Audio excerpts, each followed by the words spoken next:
Today, we're doing something ambitious, and maybe a little bit stupid, but hopefully the right kind of stupid. We're rejecting the algorithm. No clips for the feeds, no farming for engagement, because social media is antisocial.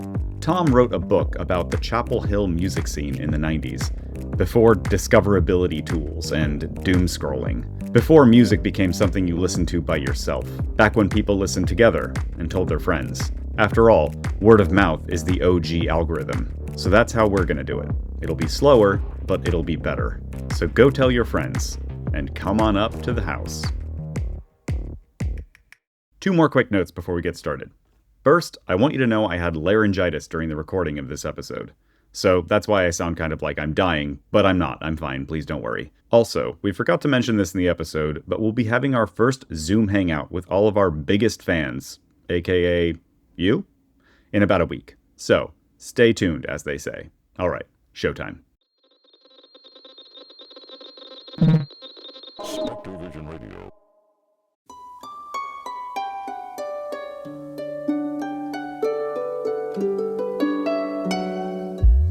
Welcome to a very special episode of Gods, Ghosts, and UFOs, the biggest podcast in the universe, where we talk about all the stuff they said wasn't real.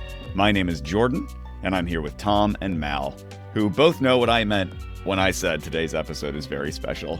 It's not your average episode, but I think you're going to be interested in it. It's a special episode because I think for maybe the first and only time we are going to talk about one thing that everybody says is real. That's right. Last week in the epilogue, we had what I'm starting to think of as a sort of ecstatic epiphany. What if we, the creators and purveyors of the biggest podcast in the universe, deliberately reject the biggest audience growth tools in the universe? What if we basically try to stay off so-called social media? No clips for the feeds, no farming for engagement, no feeding the algorithm. Because guys, if we're not careful, the algorithm will kill us all. I don't know about you, but I already feel half dead.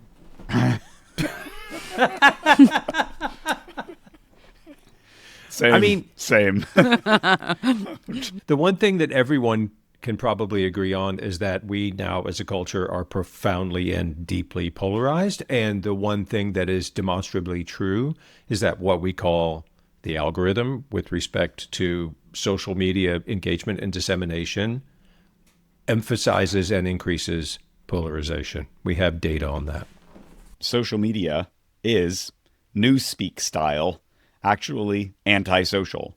It melts attention and connection, even though it is insatiable for the former and promises the latter. The whole reason we started this show was to encourage deeper attention and connection. Have I shared the story of how I got into podcasting on this podcast? Yes, you're an old drunk who's trying to pay off gambling debts. Well, that's part of the story. It's not the whole story, Tom. Come on. Don't flatten me. All right, anyway, it's not that exciting, but it's also not that long, so I'm going to share it now. As I probably have mentioned before, I spent like 7 years in film school. Anybody who went to film school loves talking about how they went to film school. After I left film school, I built a fledgling career in media production. I did movies and TV and video marketing, until I eventually found myself producing esports content. That's video game esports. And this was back in 2019. And that industry was growing really fast. And you know what else was growing really fast at that time? TikTok. It was starting to seem like everyone was in a race to the bottom of the attention economy. I think I coined that phrase. I probably didn't, but I like to think that I did. But also, I was listening to 4-hour podcast episodes along with millions of other people. So on the one hand, TikTok. And on the other hand, Dan Carlin. If you know, you know. Well, who am I kidding? Everyone knows who Dan Carlin is. That's like my whole point. Anyway, I realized... Oh, you don't? Okay, no, guys. I don't. Hardcore history. History. Guys, okay, all right, whatever. I feel dumb, but also I'm feeling judgy. I feel like you guys should know who Dan Carlin is. It's weird that you're feeling judgy. Dude, it's unusual. He's one of the OGs. He's one of the OGs. He's the guy who popularized ridiculously long-form historical content on podcasting. And he was one of the first and biggest podcasts. And he was one of the best answers to, are people incapable of paying attention for long periods of time? And Dan Carlin came out with these 4 and 5 hour episodes about history that people were listening to by the millions. And he wasn't the only one. Anyway, I realized I wanted to be working on the side that was going the other direction. So in January of 2020, perfect timing, I quit my job and worked my butt off to start a new career in podcasting. And somehow, my family didn't wind up on the street.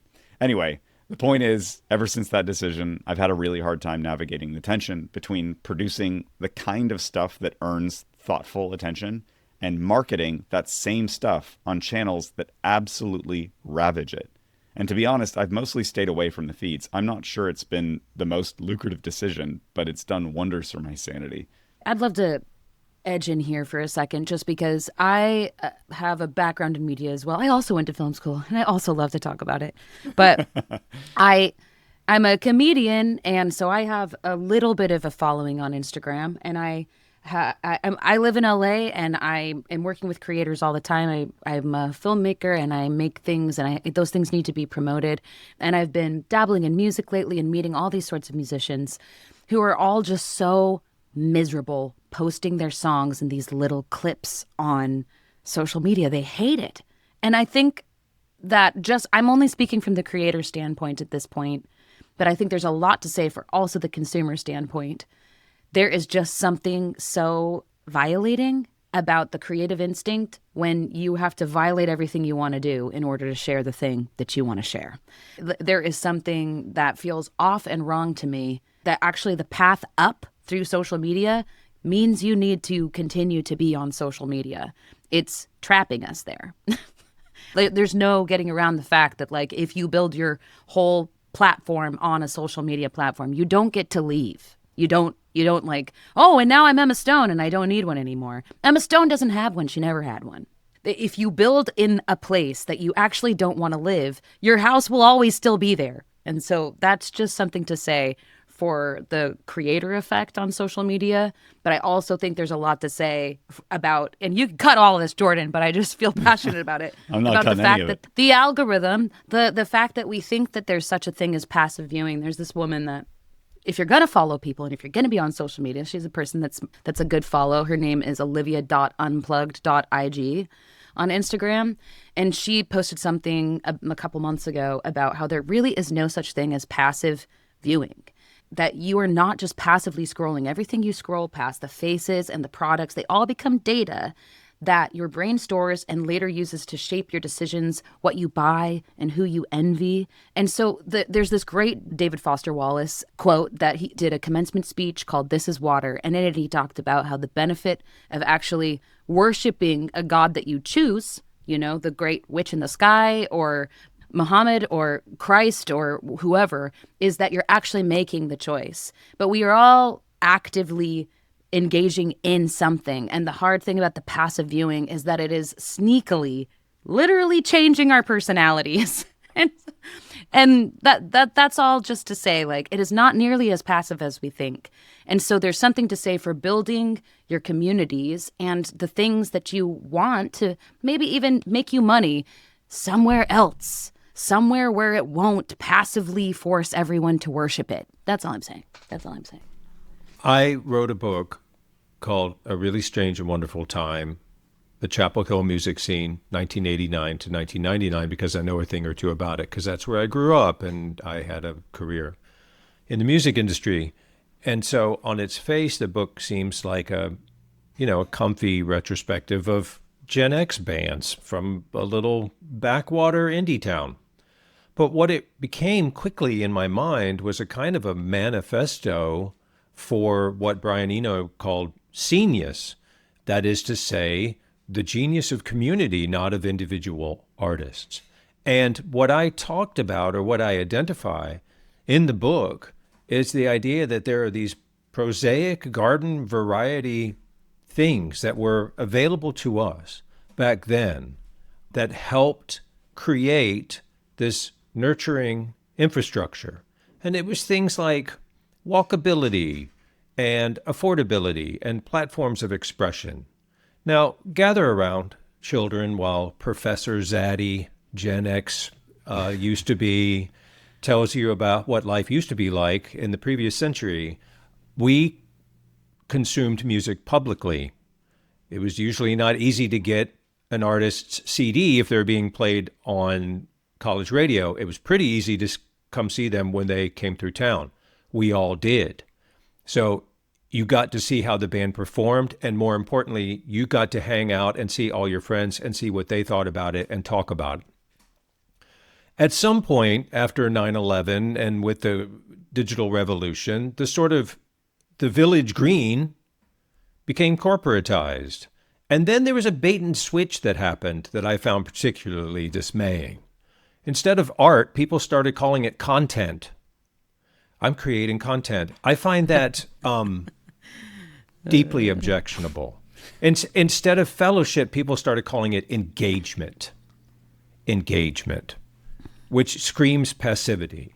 And the other thing that it does, and here's the thing, right now, if you go over to the Gods, Ghosts, and UFOs Substack, there will be a manifesto that I will have written that goes far more in depth about the data analysis of what the algorithm is doing to us, which is at least malevolent adjacent. But let me just say this. There's a Twitter study from 2023 about the numbers and how the social media algorithms amplify anger, fear, and division.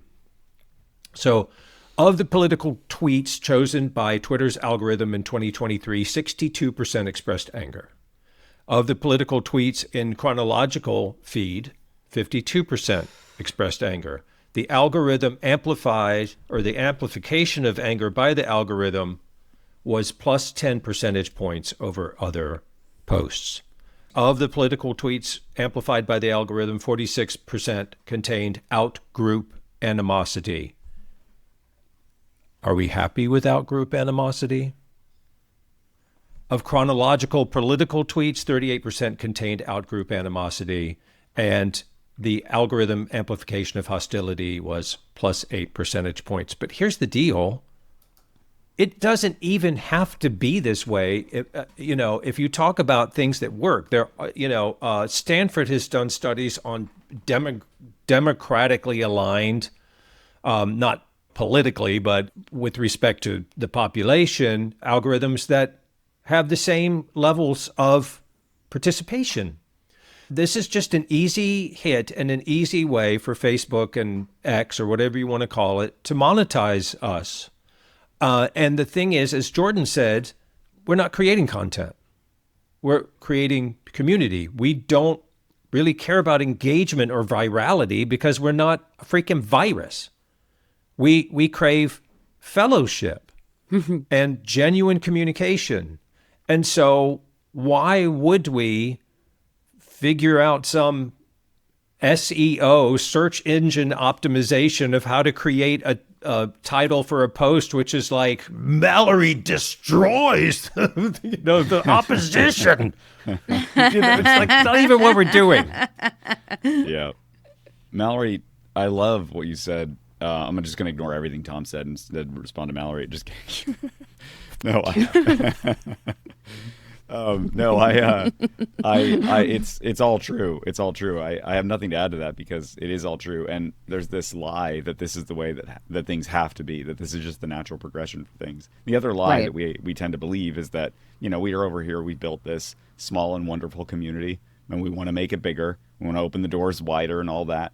And all the common wisdom says, well, you got to get people on the socials. You got to get on the socials so you can grow your audience.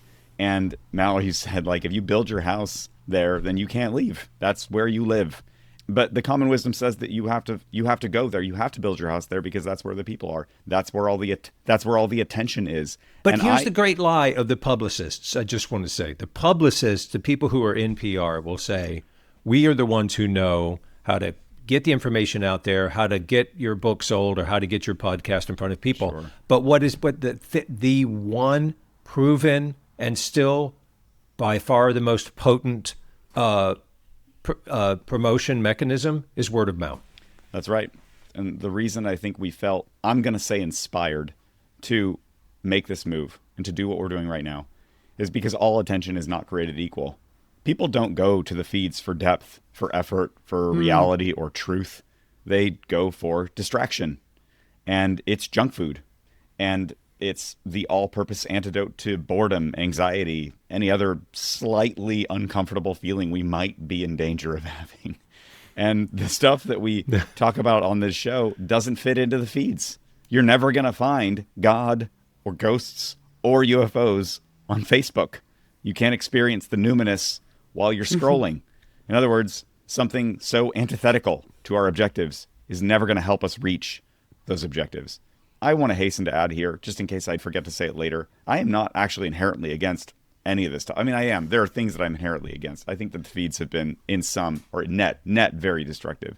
But does that mean I think they should be eradicated? Does that mean that I judge people who scroll? I still go on Substack Notes and scroll like every day. Like, is it time very well spent? No, but it's also like fine. And I'm like, no, I don't feel guilty about it. And I don't blame anybody who like still goes on X and like gets a little hit of like political memes. Like, that's fine. It's fine. There's nothing wrong with it inherently. But if that's all it is, if that's all you're doing, and increasingly it's taking a greater and greater and greater share of our time, because all of the people who are creating content feel pressured into going to those very same places and contributing to this amoeba-like consumption of every other thing. It's not about saying, oh, these feeds are bad or evil in and of themselves. It's saying there's got to be more than this. And I think that junk food is fine in moderation, but I don't want it to be all of my food. I don't want it to be all that I'm eating. And I don't want to contribute to a society or a culture where it's all anyone is eating. And so the last thing I want to do is try to make this show and then shoehorn it into a social feed along with everything else. It just feels so wrong to me. All the things we talk about, if it's conciliation where, there's scientific data, but we're really interested in experiencer data and how important that is and not rejecting that, where are you going to get that? You're going to get that from forming or participating in the community in which you hear those stories and have access to those stories and can share those stories. That's not really happening on a feed where you just sort of figure out whether or not who you're in opposition with. When we talk about, remote viewing or trust your instinct, what is that? That is taking the time to be with yourself and ground yourself and have a degree of self-awareness, which you simply are not going to have. And doomscrolling. Doomscrolling does nothing in terms of helping you gain any sort of like self-knowledge. So literally all of the things that we try to put forward as things that are important or things to pay attention to or things that are potentially life-changing or life-enhancing are defeated by the algorithm as it currently stands in social media. So we do media and we want to be social. But we're going to do that by not doing social media. Should we talk about what we're actually doing?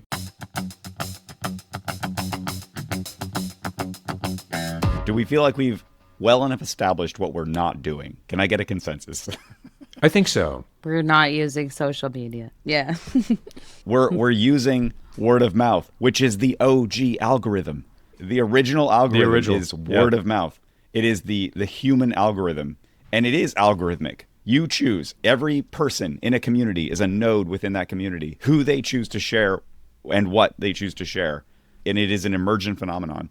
Any individual within a community cannot decide how the community will communicate with itself. That emerges out of the many, many decisions within the members of the community themselves. So what we're going to try to do is set up a system that allows people to be nodes in an actual community and help us grow that community with the original human algorithm of word of mouth. The truth is that we're trying to figure out if this is possible.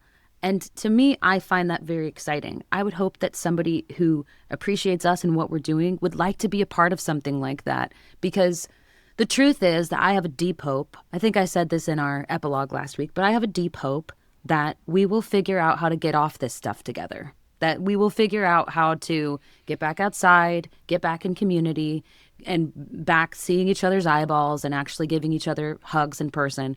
But the way that we do that is by rejecting prevailing wisdom and figuring out if this is possible. If you join us and you're a part of this, we might be able to figure out that not everything needs to live on social media. And every time somebody tells an artist or a creator that they don't stand a chance unless they get 1 million subscribers on TikTok, they can say, actually, did you look over here? You don't always have to do it that way. And that just offers, at the very least, diversity. Again, we're not saying that everybody needs to get off social media, but I would love for people who feel like they're genuinely having to violate their souls to be on it or pretend to have a totally different personality type.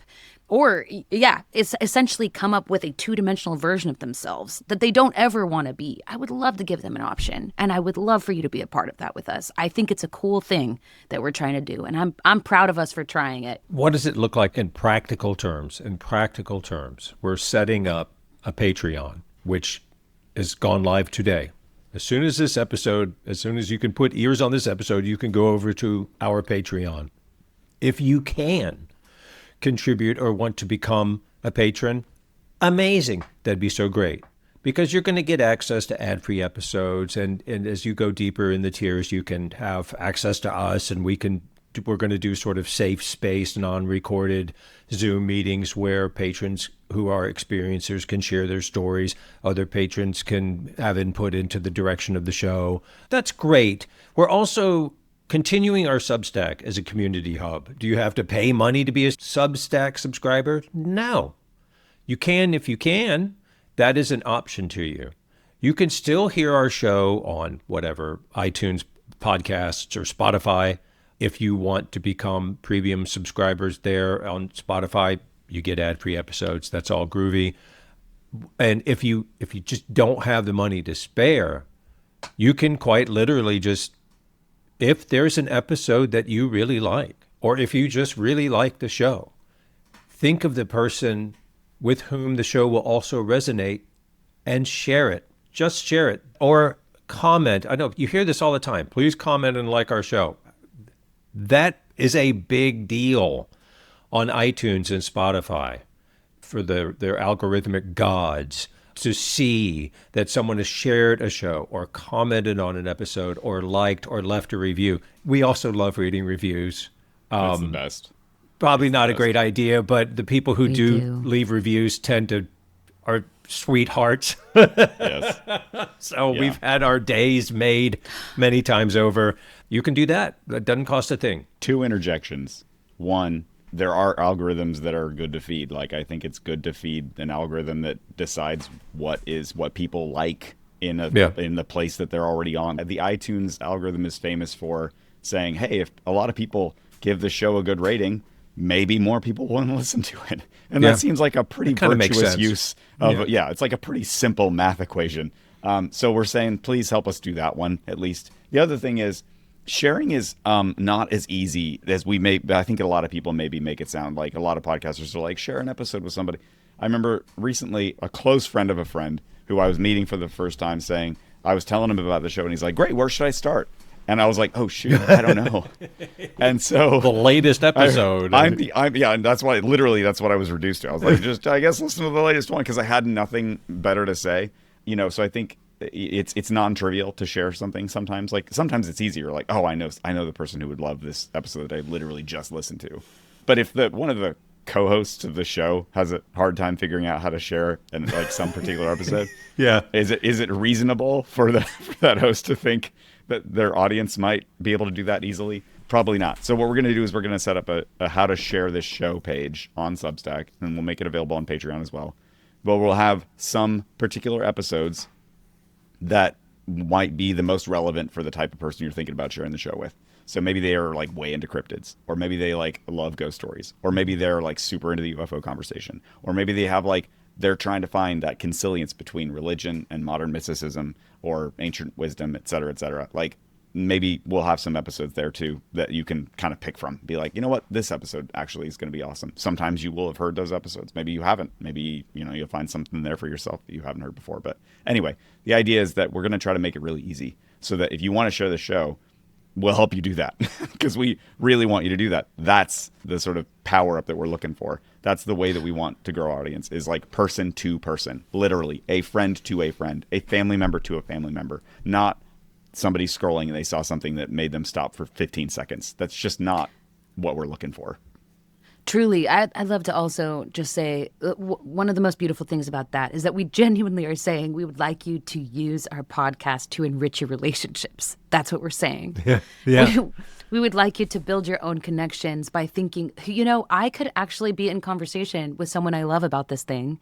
And it could be something that isn't fully miserable to talk about, where we always end up Yes. saying, I don't know, I Yes. guess the world's just a pot of poop and we're all doomed, which is honestly how so many of my conversations end up. But when you're talking about the Nightcrawler or like fairies or someone's real ghost story, you don't usually end up in a place where you just have come to the conclusion that the world is a pot of poop. You actually are like, wow, I don't really know what this is. And maybe there's a topic that you love hearing about and talking about, but like you don't know how to talk about it with other people because like Yes. it's something that interests you a lot, but every time you try to bring it up, it's like super awkward, or you have no idea how you would bring it up. Like, how do I bring up that I actually think like Bigfoot might be real? Like, what do I do with that? How do I say that to my friends? You can share an episode, and then maybe they'll be on the same page with you. We want to make that possible. You know, what Jordan's talking about is part of what we've been doing, which is building out an alternative incentive structure for how to promote the show. And we're kind of feeling around in the dark for the light switch. What Jordan was talking about is one thing we're going to do, which is, you like UAP material? Okay, share this episode or whatever. And just trying to make it easier. We want to incentivize people who share the episode by recognizing them or giving them a break on Patreon or Substack. We're not sure. We're going to be rolling out these sort of incentivizing structures. The one thing that we do always want to communicate, pursuant to what Mal said about pots of poop, is that there are pots of poop around, but this is a magical and enchanted world, and you are a part of that. This is your time now as an embodied spark of the divine, and it doesn't have to be all dire and awful. And there are really beautiful things that we can talk about that are not just interesting because it's the ghost of old Miss So-and-so. It's not just a campfire story necessarily, although Jim Harold, Campfire Stories, great podcast. It's also about how you engage not only with the world, but with yourself and what you think of or what you allow to be your actual potential as a living being by engaging with and in this phenomena, this great, beautiful mystery. Where are you going to put your attention? In every home that I know of, have never been in, is a toilet, at least one. Are you going to put your head in that toilet? Or are you going to find something else to do in that home? And I think it's the same thing with how we listen to podcasts, how we have conversations. Do we have to keep our head in the toilet? No. If we decide not to put our head in the toilet, does that mean that we're denying the toilet's existence? No. It's not to say that there isn't horrible things going on in the world. It's to say that you don't have to spend all of your attention and time on things that make you mad and sad. And we are hopeful that as we grow this community, there are more and more people who are reminded more and more often that there's so much more to this life than the stuff that makes you mad and sad. We live in an enchanted universe. Let's remember that. And let's help each other remember that every week on Wednesday or Thursday. When new episodes drop. Honestly, Jordan, that's so gorgeous, because I do think it's a form of love. Just to share a little bit of a vulnerable story, 2023 was the worst year of my life. I had the hardest time just functioning at all. I was very physically anxious, and I was coming out of like some serious health stuff, and my body was just all out of whack. And during that time, do you know what my algorithm was? It was my sisters sending me songs and my friends sending me podcasts, because they knew that I was by myself and I worked remotely and I felt so disconnected from everything. And over the course of the year, I had a playlist of songs that was picked by people who loved me and sent them to me because they thought of me. And I can't tell you how magical it is for me still to receive this. Sounds, I'm actually crying, but it is my favorite thing to receive a podcast from somebody, because I'm like, I know what I'm going to listen to today, and I'm not going to feel like some machine pushed it at me. Somebody loved me and thought of it, and it made me think it was meant for me because I love them back. So I get to feel connected to them while also having something to do today. And I'm just going to say that's holy. Mallory, here's the bottom line. Here's the bottom line. Do we need you to become a patron or a Substack subscriber? No, it'd be great. Are we going to do the show anyway? Yes, we've been doing the show. I mentioned it in the last Obviously, epilogue, but we each of cannot us, help ourselves. having done the show for a year, each of us has made $100. Yeah. So We we're are going to keep doing the filthy, show filthy rich now. because this is so important to us, and because we love each other and we just love hanging out. Now, okay, cool. Are we going to massively succeed by doing this? Whatever. Yes. We think we've already succeeded. That's the thing. And what we do, the other thing that we do want to do is, apart from just setting an example of just like, we're just going to do it this way and y'all come along, is to provide a permission structure for whatever else that you would like to do, whatever other fetters you would like to free yourselves from with respect to sort of cultural or societal expectations about what is or isn't true, or what is or isn't important, or what is or isn't profitable. And that's as important to me as whether or not we can quote unquote pull this off. It's not an experiment in which we can fail. It's more of just a direction that we have chosen to go. And our feet are on that path. And there's no downside to it as far as I'm concerned, because I don't know about you guys, except Jordan, I never assumed I was going to get wealthy by doing God's Ghosts and UFOs. My first idea for the subtitle of the show was God's Ghosts and UFOs, a podcast about all the things they said weren't profitable.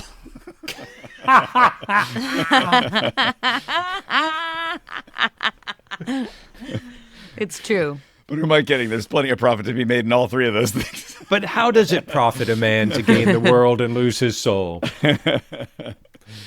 I'm really excited, guys. I'm excited about everything we've talked about. This felt so incredibly right.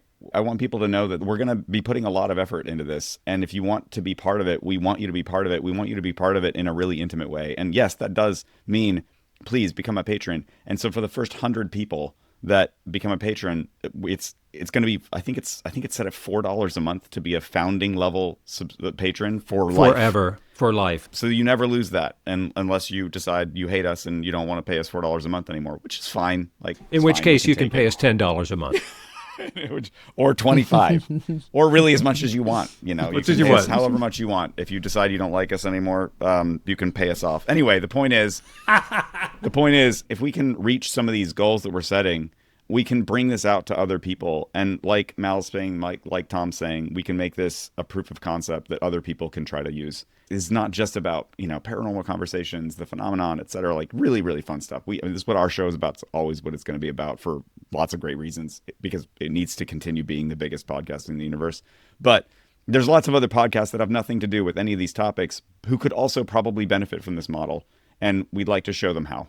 That's going to take your help, frankly. If you're listening to this right now and this inspires you at all, please join us in some way. And that does mean, like, if you're one of the first 100 people, it's really cheap to join us in this way. And if you miss that boat and you can't afford the other boats, although I think the next boat's like $5 a month, so like, I'm not sure what the difference there is. But anyway, point is, if you miss the $1 a boat month and you don't want to, you can't justify the money, that's fine. Like, share the show and you'll know you took part in this. This was partly your project. You became part of it. The beautiful thing about the digital revolution is that we don't have to live in the same town to see each other or experience each other. We three live on opposite coasts. Well, I do, from you guys, and we get to do this show. That's amazing. That's amazing. So I'm not bemoaning all of the many wonderful gifts and benefits of that. I'm just saying that, like, there's a way that we can take what serves us and what is useful and what is beneficial to us and discard the things that are harmful to our soul. And when Mal said that thing that also made me cry about, and then said it's holy, it is holy. I mean, we are not joking here. We are talking about serving our higher selves, not by subscribing to any particular sort of religion or doctrine. It's more just about what is your highest good and what feeds your soul. And it can just be interacting with each other in ways that encourages and fosters connection. And also, I forgot to mention, we should mention this before we say goodbye. We're going to make this a transparent process too. Like, we want anyone who cares about this whole project to know how it's going. So every month at least, we're going to say, hey, this is where we're at. This is how many people decided to join our Patreon. This is how many people decided to sign up for our Substack. This is how many people are paying for our Substack subscription. This is what our numbers are. Like, these are how many people are downloading the episode, how many people are sharing. Insofar as we have data to share about how this project is going, about how the OG algorithm of word of mouth is going, we'll talk about it with you. I know that there have been projects that I would love to know more about how they're doing and to see the progress that they're making. Maybe it's the producer in me. Maybe nobody actually cares. But we're going to share it just in case you do. What's it called, Jordan? Audience health or something? Something like that. Retention numbers, RSS feeds, and levels of like how many people. Open rates. I mean, I don't even know the lingo, but I'm sure that, you know. But we're going to share some stuff. And also, by the way, this is a two-way street. You want stuff from us that we're not giving you? Tell us, and we'll try to give it to you. Yeah. So if you're like, hey, or we would like to know story. if you have stuff that you want to tell us, if you have stuff you want us to tell you, just let us know. We We're going to want make feedback. it as easy as possible. Yeah. Anyway, thanks. Yeah. Thanks for the one episode where we talked about all the things they said were real. And in the immortal words of Tom Waits, come on out to the house. There's room for you here. Amen. Couple of quick reminders before you go. First off, if you haven't left a rating on your platform of choice, please do that. One of the first things people look at when they're judging a show by its cover is the number of ratings it has. So if you dig what we're doing, show it with stars. In the epilogue, we hear Tom's dogs do choir practice, then discuss what the real biblical definition of whoredoms might be, and finally work through some implications of a theory that ancient pyramids started as industrial chemical factories. If you want to hear it, go to godsghostsufos.com or find the link in the description. See you next week, friends.